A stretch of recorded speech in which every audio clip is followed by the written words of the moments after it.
Hello, and welcome to the Soul of Innovation podcast. I am the host, Thomas Anglero, and my mission for this podcast is to share with you those private thoughts and reflections that I have being one of the top keynote speakers around the world on technology, motivation, and innovation. I hope you truly enjoy all the lessons I share, all the dots I connect that sometimes are just really difficult to get out, but it's all for you. I truly hope you enjoy this episode. Welcome to the Soul of Innovation podcast. I'm your host, Thomas Anglero, and we have got to get rid of experiences in our past that are holding us from our success in the future. I'm going to share with you a story that happened to me. It's a very painful experience, or it was painful.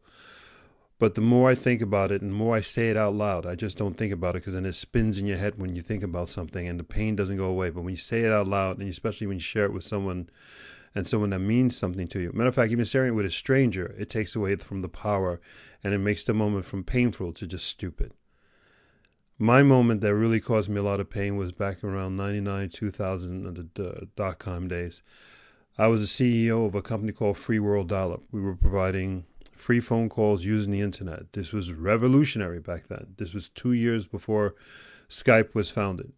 We were only a few people, and like any startup trying to make it, we had users all over the world. It was really exciting to be doing. We were the first company in the world to do this.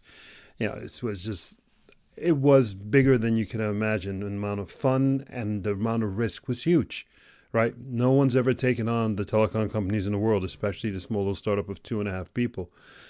It was great, but we weren't getting enough attention as we demanded.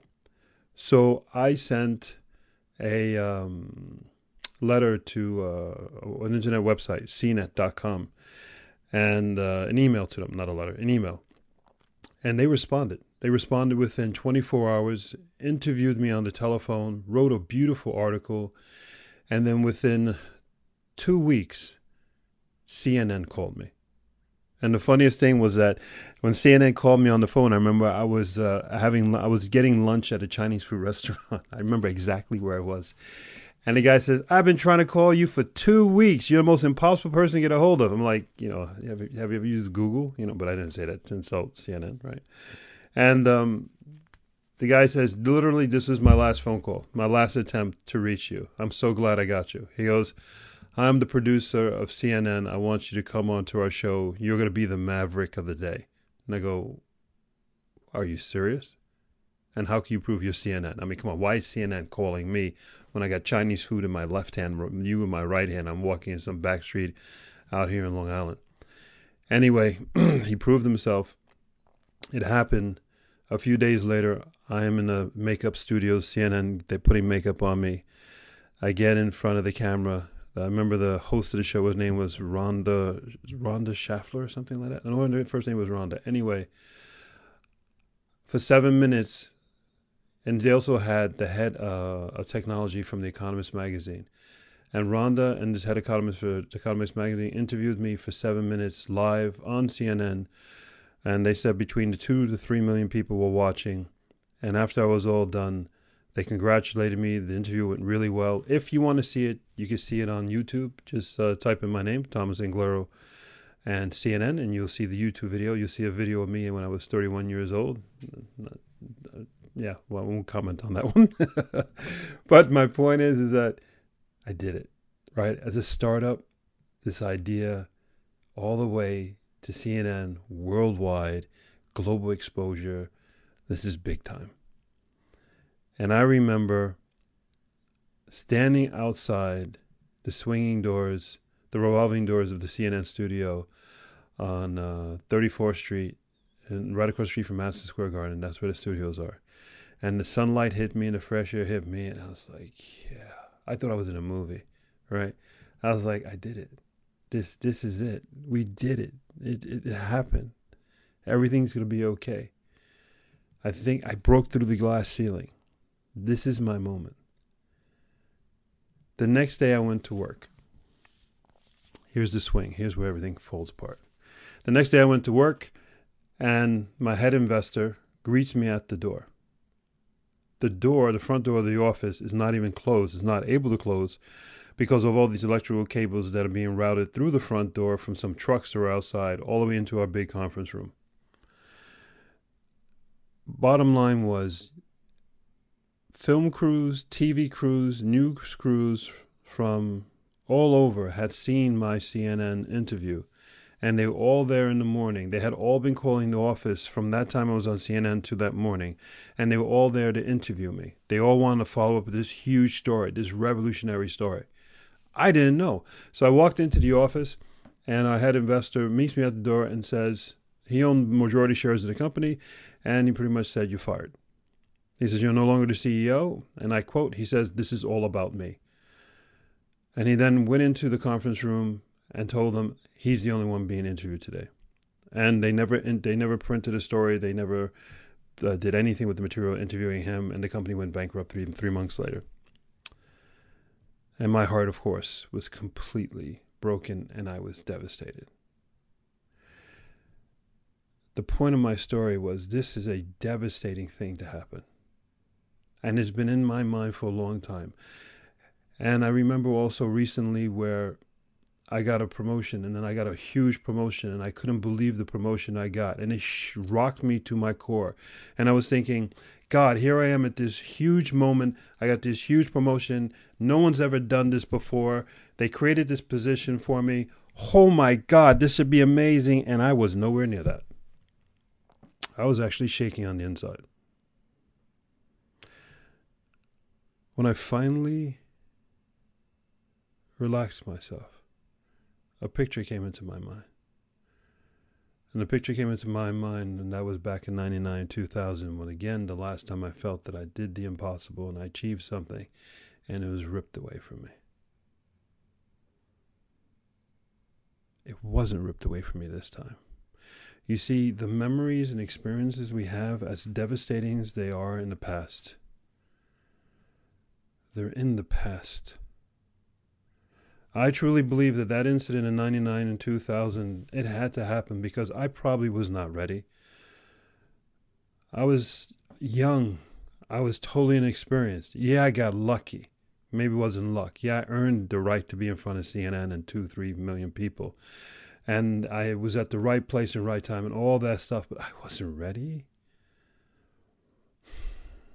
I look back now, I wasn't ready. I probably would have handled that horribly. It's taken me a lot to get to where I am now. It's taken you a lot to get to where you are now. Well, how much have you experienced? How much have you gone through?